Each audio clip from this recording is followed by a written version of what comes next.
Welcome to On the Wire from the William Hill World Darts Championship at Alexandra Palace in North London. I'm Dan Dawson. Rod Harrington is back with us. I think that must be Michael's. Anyway, a double session of darts. Coming up, we're looking at the action. We've got walk-on stand-up in our new feature, Make Me LOL.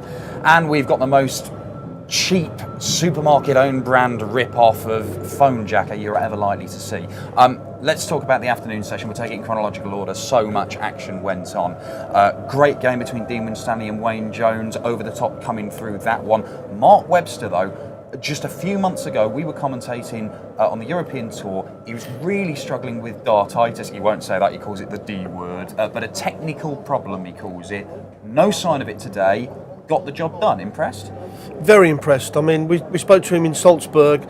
He said, "Did you commentate on my game?" I said, "Yes." He said, "Was it messy?" I said, "You've lost your throw, you lost your rhythm. You just find your rhythm and your natural ability to come back." And it seems as if it's exactly what he's done. He's got his rhythm back and he's got his firepower and his ability back. And that's great to see. I like the guy. I think he's a great person for the game. Yeah, it certainly is. He's got Phil Taylor next. He actually told me you spent 3 months not even practicing to hit a target on the board, just throwing at the board to try and get his throw back. Unreal dedication, and not many people come back from that situation he was in. Anyway, the evening session, that's where we saw some big guns. Kim Heidrecht's making it through. He was very impressive against Mickey Mansell. Dave Chisnell, of course. James Wade, a 3-1 winner over Jamie Lewis, and our man Dave Allen caught up with him. Yeah, it's hard, the first game, you know, everyone's so nervous and everyone's, I don't think nervous is the right word actually. Everyone at Christmas time has got mixed emotions, and it's, I want to spend it with my family, I want to do this, and I want to play well, and it's just a confusion of emotions, I think, for the World Championships, and that's why it's so hard. Well, when I spoke to James Wade after, he was actually a lot happier than that. He was on about watching Elf and listening to Christmas songs for the first time. And a happy James Wade is a very dangerous James Wade. It certainly is. I mean, James Wade has got a great game when he's on form.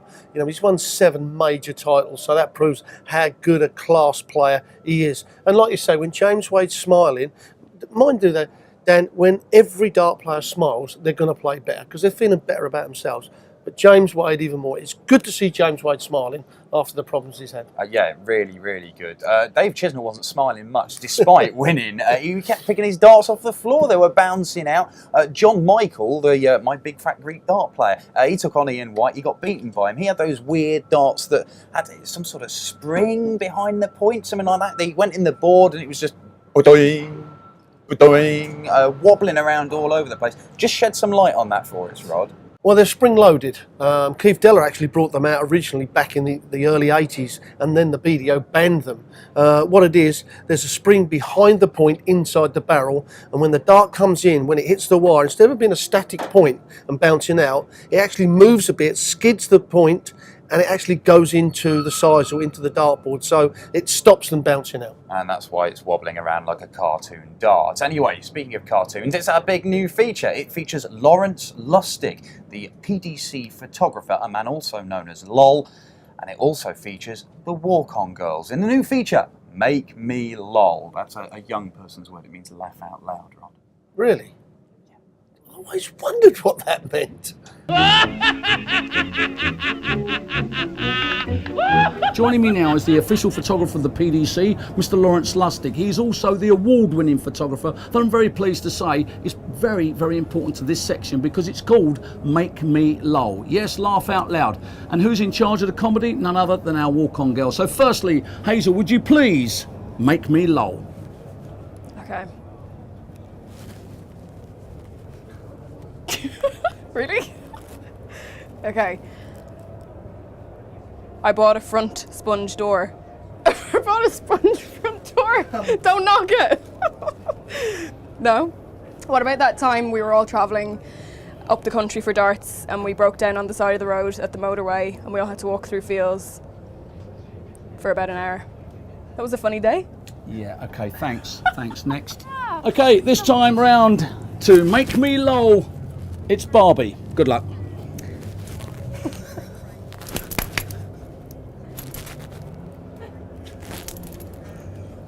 All right, so I went to the doctor the other day and because I wasn't feeling very well and he told me to lay down. So I lay down on the bed and he started pulling money out of my bum. And he kept he kept pulling more and more notes, and he pulled out £1,999. So I lay down and I said, I knew I wasn't feeling £2,000. That was a giggle. He giggled. Right, listen up. I said, listen up. Got a double for you for day 5. Barney, the big Dutchman, takes on the little Austrian, Relby John Rodriguez. Under 16.5 legs. 4-5. Mervyn King takes on the young German, Max Hopp. Mervyn King to win the match, most 180s, and the highest checkout. 6-4. Get on the double as well.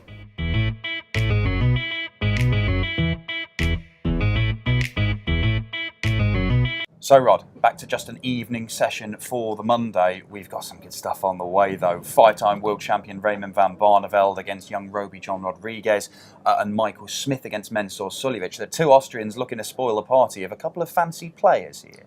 It could easily happen, Dan. It really could. I mean, Roby John Rodriguez, we've seen him several times on the stage. Bit of an extrovert. I mean, he hits the 180s and he's bouncing all over the place. But I think that Barney's coming into this in a good mindset. I think Barney will be very professional and win this. And I think Michael Smith may just have the extra scoring power to give him extra darts at the double. But if he starts missing, we've seen Mensur do it so many times, take scalps, and he'll take Smith's scalp if he doesn't be careful. Oh, Mensur Suljovic is a real spoiler. I've just got a funny feeling Roby John might be able to get to Barney before he builds up a bit of momentum. Anyway, look, what we're going to do, we're going to leave you with this. It is our supermarket brand version of Fonejacker. I rang up Ali Pally. What a venue it is. What a tournament we've got, what a venue. They don't just do the darts, they do the snooker, they do the ping pong, as everybody keeps telling me. They do bands and gigs as well. How many walk-on tunes, Rod, do you think I could fit into a 2-minute phone conversation? 8 to 10? Not even close. Try 30. No.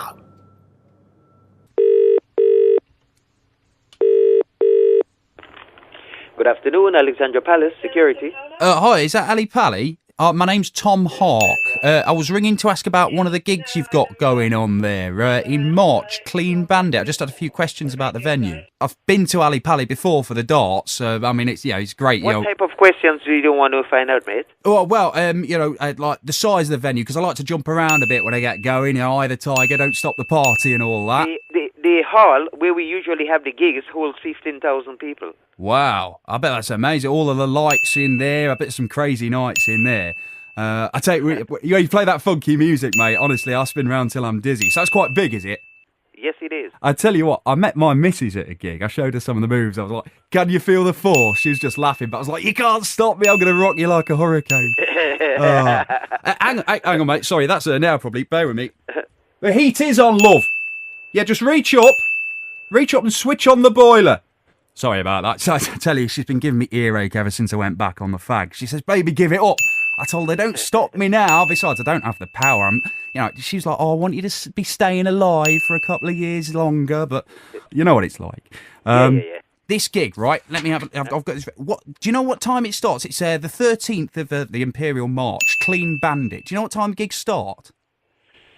Usually, our doors would open at 18:30. The first band would go on stage at 7, and the main band would go on from 9 o'clock. Ah, see, I'm shipping up to Boston that day, so it's a bit of a trek. I'm going to be stuck getting down there. The thing is, I would walk 500 miles to see these. What time did it finish, did you say, mate? 11 o'clock. 11 o'clock, so by the time I get back up north, it's going to be late. I'll be back in black, or night, as most people call it. I'd have to stay over. The missus won't be happy about that, I tell you. I predict a riot there, mate. Sometimes, I'll have to check with her. Sometimes you just got to bow down to the king before you book anything, haven't you, I suppose? Maybe she'll tell me I can't touch this. You never know. In a flash, she might change her mind, but I wouldn't bet on it. She's from a land down under, and she's got a club foot. That'll give anybody a chip on their shoulder. Got really hairy forearms as well, like a gorilla. I'll call her the woolly bully. We'll have to wrap this call up because, you know what I mean? We need to get on, okay? Just two things before I go. Seven Nation Army, the bartender and the thief. Thanks for your help. Okay, then. Okay, mate. Bye.